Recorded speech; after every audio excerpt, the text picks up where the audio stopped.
उसमें भी बहुत क्यों हो रहा है ये पेन, इस बेलन के थ्रू आप अपने शरीर के दर्दों से कैसे निजात पा सकते हैं? कमर दर्द, गर्दन दर्द, सियाटिका, स्लिप सब में काम आ सकता है। वो अलग अलग तरीके के बेलन है यहाँ पे, सबके पास, किसी के पास पतला है, ये मोटा भी है, और सबका अलग अलग फायदा है। ये देखो, ये जो है थोड़ा हल्का है तो थोड़ा भारी है, लेकिन इसका साइज अच्छा है तो ये पूरा एरिया कवर करेगा, लेकिन वजन ये ज्यादा अच्छा है। अगर थोड़ा सा भारी रहेगा तो प्रेशर अच्छा आएगा हमारे पास।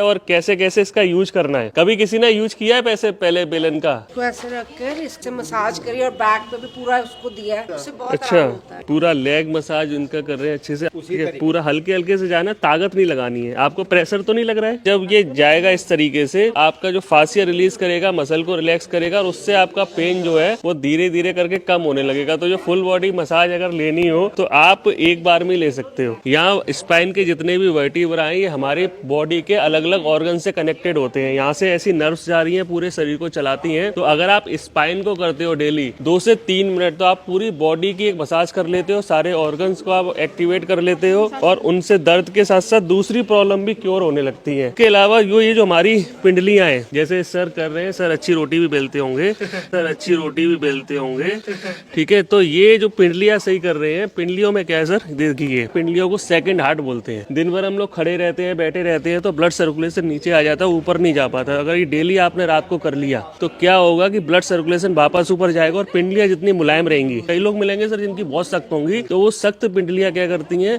हमारा ब्लड सर्कुलेशन सही नहीं होता, कॉन्स्टिपेशन हो जाएगा। इस तरीके से आप बहुत अपने खुद के पिंडलियों पे भी कर सकते हो। ब्लड सर्कुलेशन तो अच्छा हो गई, ये कॉन्स्टिपेशन और एसिडिटी इस सब में भी आराम देगा। ये मैडम है रोटी बेलना बता रही है, इसमें ताकत नहीं लगानी। ऐसा ना हो कि आप एक प्रॉब्लम क्योर करने में दूसरा पैदा कर लो। पूरा एक्सक्रीटरी सिस्टम आपका ठीक हो जाएगा अगर केवल काफ पर इस तरीके से मसाज जैसे केवल जी कर रहे हैं। अगर ऐसा करते हैं तो एक्सक्रीटरी सिस्टम यानी कि यूरिनरी सिस्टम आपका ठीक। यहाँ एक पॉइंट होता है जिसको अंश मर्म बोलते हैं। अंश मर्म पे अगर आप दबाते हैं तो ये मर्मा थेरेपी में आता है, तो कभी भी फ्रोजन शोल्डर नहीं होगा, कभी भी सर्वाइकल नहीं होगा। अंश मर्म की मसाज आप बेलन के थ्रू कर सकते हैं। ऐसे ही अपने हाथ के सेंटर में अगर आप करते हैं तो आपके डायबिटीज, पूर्पर मर्म, आणी मर्म, इंद्रवस्ती मर्म, और इस तरीके से बेलन का ये वाली साइड पकड़े और दोनों हाथों के अंगूठे के और इसके क्षिप्र मर्म होता है। अगर आप इस तरीके से प्रेस करते हैं तो आपकी माइग्रेन, आपकी एसिडिटी और आपकी एंजाइटी, डिप्रेशन सब ठीक होगा। जहाँ ये फ्लैशी एरिया है आपकी फर्स्ट फिंगर और अंगूठे के बीच में, अगर आप एक हाथ में इस तरीके से रखें और इस तरीके से बेलन से प्रेशर दें, इनको पेन क्यों हो रहा है? ये पेन उसी को होगा जिसको इस मर्म को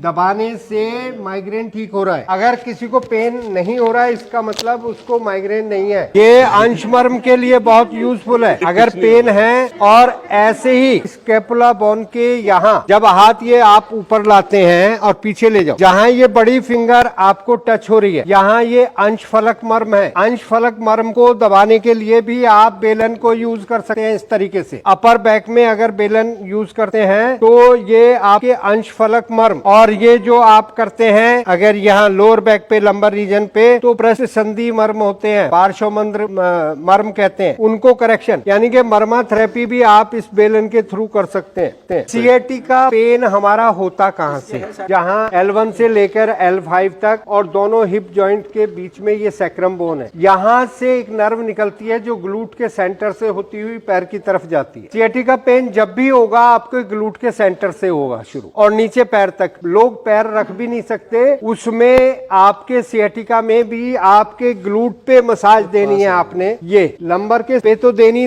है, और आपने हिप के सेंटर में, यानी कि आप पैर मोड़े और जहां एड़ी लग रही है, इस मर्म को कहा जाता है नितंब मर्म। आप इस तरीके से भी प्रेशर दे सकते हैं, ये कोहनी से भी दे सकते हैं। तो ये ग्लूट के सेंटर में नर्व का ओरिजिन होता है और ये पैर तक जाती है। व्यक्ति चल नहीं पाता, पैर में इतना पेन होता है, सोते उठते बैठते जागते नहीं बनता। तो सिएटिका नर्व को ठीक करना है तो आप नितंब मर्म की, इसको कहते हैं नितंब मर्म, यही ओरिजिन है। इसकी मसाज अगर देते हैं तो आपका पूरा सिएटिका ठीक हो सकता है कुछ ही दिनों। ये 40 सेकंड बहुत है, आप ज्यादा करें 1 मिनट दे दें, बस दोनों साइड देनी है तो दोनों साइड आपकी सिएटिका नर्व एक्टिव रहेगी और ऑब्स्ट्रक्शन हट जाएगी, पैर में पेन जाना बंद हो जाए। तो इस तरीके से अपने शरीर के मर्मा को जानिए, और जो हम बेलन के प्रोसीजर बताया है बहुत अच्छा है। एक दूसरे को सपोर्ट देते हुए आप एक दूसरे की मसाज कर सकते हैं बड़े आसानी से।